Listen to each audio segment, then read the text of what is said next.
first of all, I'd like to say it's quite a team effort this time. The research, obviously a lot of research goes into these talks. It's a team effort. So I'd like to thank local historian Colin Farrell for passing on to me some great information, and also Steve Glover, Michael Rogers for the information in their book, The Old Pubs of Deal, and Old Pubs of Deal and Walmer, plus everyone who's been kind enough to share their stories, because I've spoken to a lot of people, because it's good. This is within living memory, which is a really nice talk to do. So a lot of it has brought back the good old days to me. And also Chris and Sue from Autobase, who were kind enough to let me wander around gazing up at the ceiling for quite a while, and they just ignored me, so that was great. So yeah, on to the story. So many years ago now, I arrived in this world, and I was in the front bedroom at number 60 London Road in Dill. And but if it wasn't for this building, the Strand Palais, my arrival might not have occurred at all, and I wouldn't be standing here to bring you its history. Because my mum and dad met at the Strand Palais in the 1950s, and they went on to marry and have 2 children, one of which was me. So this year, in August, they would have been married 62 years, so they're over there. So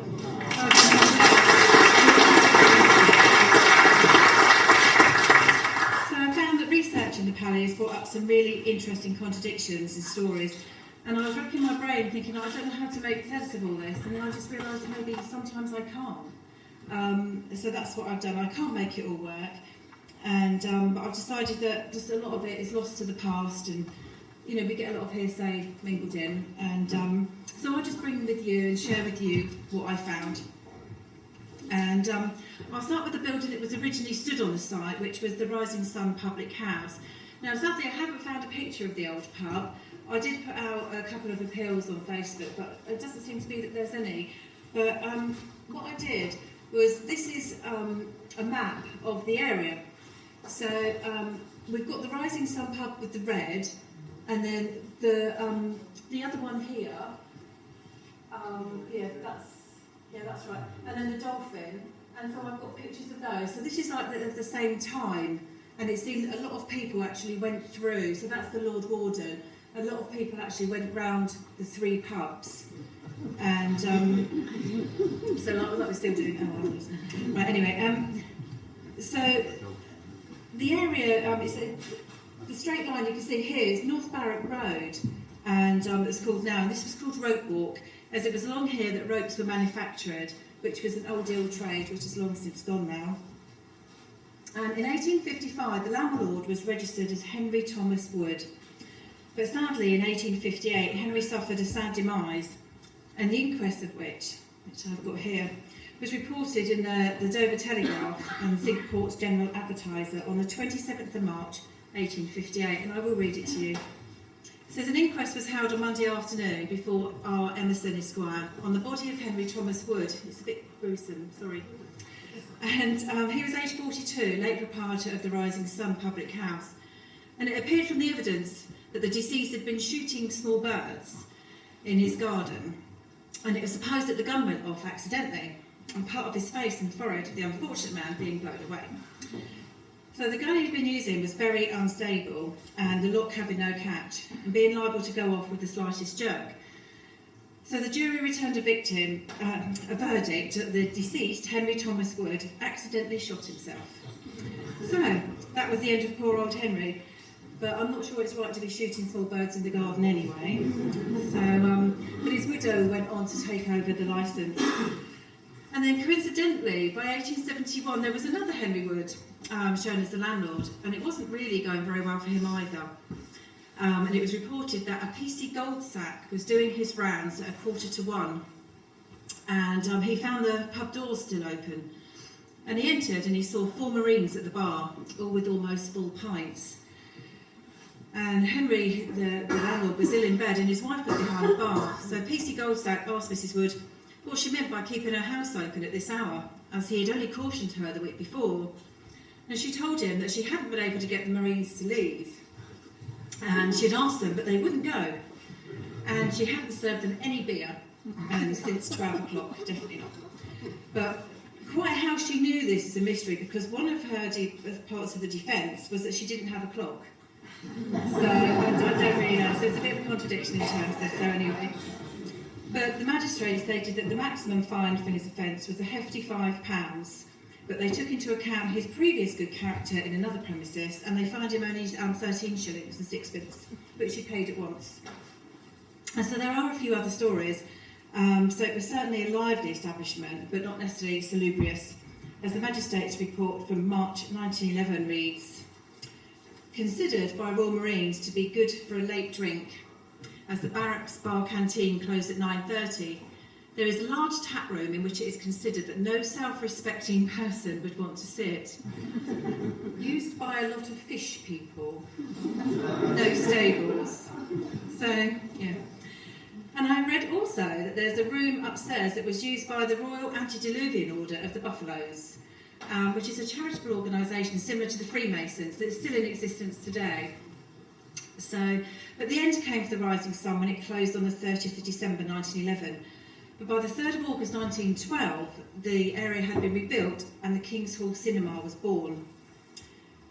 This is the building that still stands today as we see it, which is Water Base. And the premises have been designed for the company of Charles Collins, Deal and Walmer Amusements, by a Deal-based architect, C.L. Crowther. And when I've been there looking at the ceiling, and I found a wonderful description of the interior, so this sort of brings it a bit to life. The King's was built of brick and stone dressing, the name in gilt lettering on the pediment. The auditorium seated 344, mostly in Rexine seats, with a single row of green velvet ones behind them. The King's was ventilated by 3 bullseye windows, which obviously one of them you can see there. I can't imagine, it must have been really smoky. There's only 3 or 6 of those, 3 on each side. And either side had gaslit exit signs. So the decor was a sandwich of chocolate to dado level, pale green, and then a deep crimson from the plaster moulding up to the roof. And I think it's really fascinating that that's still there, so that could tell a few stories. But during World War II, the cinema changed its name to Ace, and this is from the Mercury, and then it became the Tivoli. And the last film was shown here on the 23rd of March in 1949. And I will come back to this cinema in more detail when in April I'm going to do the cinemas of Deal, so in my talk. But on the 19th of October 1950, it opened again as the Strand Palais. And the Palais was a popular venue for the local teenagers and the Marines based in the town too. And Mum and Dad said they would queue on the steps outside, and then once inside there was a cloakroom and the steps leading down to the dance area. And there's just a few pictures from inside, so I'm not sure if that's what the steps look like, but it's still on those 2 levels. You go in through the side now, you don't go in through the front, but then we've got the window. And you can see the curve of the ceiling, and apparently behind the full ceiling is there's still the original lights up there. So Chris said he was going to try and get a picture for me. But the late historian David Collier wrote in the East Kent Mercury that the building had a brief spell as a roller skating rink, and I've read that people remember skating there, so it definitely happened. And then he said it became the home of the Strand Palais Academy of Dancing, although there was also the Ace Ballroom across the road. And this is a picture that I found on Facebook when I was just doing my research. You can still see the ballroom. I think it's now been rendered, so that's probably gone forever now. But that's when it was being refurbished. But with the age of rock and roll, ballroom dancing became less fashionable, and the Palais became the venue for live bands and pop music. And before this, they often booked musicians from the Royal Marines to play. But it was the likes of Shane Fenton, Joe Brown, and 2 appearances from Screaming Lord Sutch that were attended by then. And the couple managing the Palais were George and Jessica Hanneman, who had been award-winning ballroom dancers themselves, but they had to embrace the new style of music and book up bands that would draw in the crowds. So apparently it was usual to have up to 500 when there was a good band on, but on the 5th of September 1963, the band who were booked to play pulled in a poor audience of only 350. But Jessica had actually booked up the up-and-coming Rolling Stones. So there you go. So I have actually heard as well, I've read quite a few times, that they did play there in 61 and 62 as well. But I think that was a Dover-based group called the Rolling Stones who had to drop the name when the Rolling Stones became really famous, because I think the Rolling Stones only played there once, but that's what I've read anyway. But the gig was obviously, there was only 350, but just a really interesting little nugget of information. I think the reason for this could have been that it was held on Carnival Night, because back then, Carnival Night was in September and not July like it is now, so that might have changed things. But Bill Wyman, in his book, he wrote about the gig, and he said, "We played a dump in Walmer. The audience compromised about 350 thugs." A bit like tonight, really, isn't it? We were paid £55, which I haven't been. And they were glad to get away without any trouble. But the promoter had failed to get a drinking licence, which probably saved us. And apparently the band were on the receiving end of a can of baked beans at one point, which understandably finished the evening quite sharply. And it seems that no one really knows why the audience was so bad that evening, and some write that it was the Squaddies and the Mill Hill Boys. This is what I've read. The Palais was renowned for some fighting between locals and the Marines. But it's also, my research has shown that there were pockets of fighting most evenings, with locals lined up, and Stuart told me this, locals, they would come in and some of the Marine commandos would go one side and the locals would go the other, and there would be some fights over girls and things like that. So, but a lot of people also read, but it wasn't too bad, so that's one of the contradictions. So, when I delved into it a little bit more, I discovered this little snippet in a book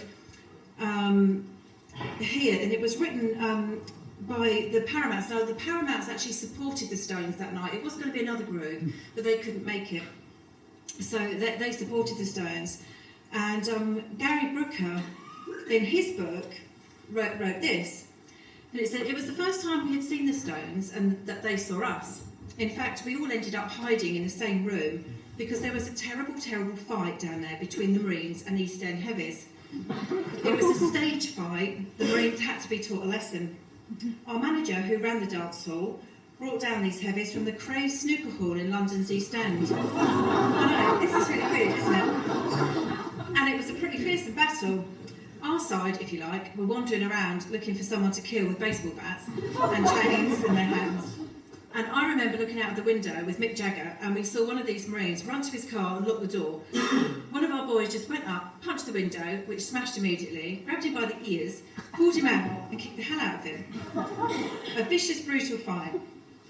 But the Rolling Stones and the Paramounts were both in the same boat there. We became quite close within the space of an hour because we were scared together. So it's very odd. I mean, there was no mention of that anywhere else, but if that had have happened, I don't really know, because I think Jessica and George were actually the managers, so maybe they did, you know, anyway, they might have owned it. So, but the Paramounts actually went on to become Procol Harum, so which I didn't know either. So, but around the same time, Jessica Hanneman turned down the group who called themselves the Beatles. So their management was asking too much, she felt. In the East Kent Mercury, 40 years later, she said that she was famous for being the woman to turn down the Beatles.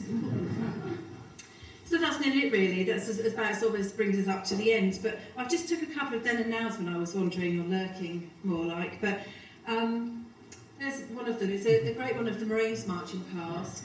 I would have thought it was a bit of a long-winded, but apparently there's the difference in the drums means that must have been taken in the very early 60s. It couldn't have been after 63, it couldn't have been before 61 because of the drums. But so there's that one, and then just the last one there, so you can really see, like I said, you go in through the side now, but you can still see the windows, and it's all basically still there, isn't it? So really what became of the Palais, and I did put a request up, like I said, on Facebook for photographs of the old Rising Sun, which got people talking. But apparently it became a fight club with the Tilmanston Miners, Dover Lads, Marine Commandos, plus a group from Deal. So, and the owners tried to put in bouncers, but they would come from London, but that one just made it worse. And it was eventually closed down. I quote, that for £1, 2 shillings, it was possible to have a good night with 5 pints of scrumpy down the Dolphin, entrance to the dance, and a burger at the Strand Cafe. So happy days. Thank you.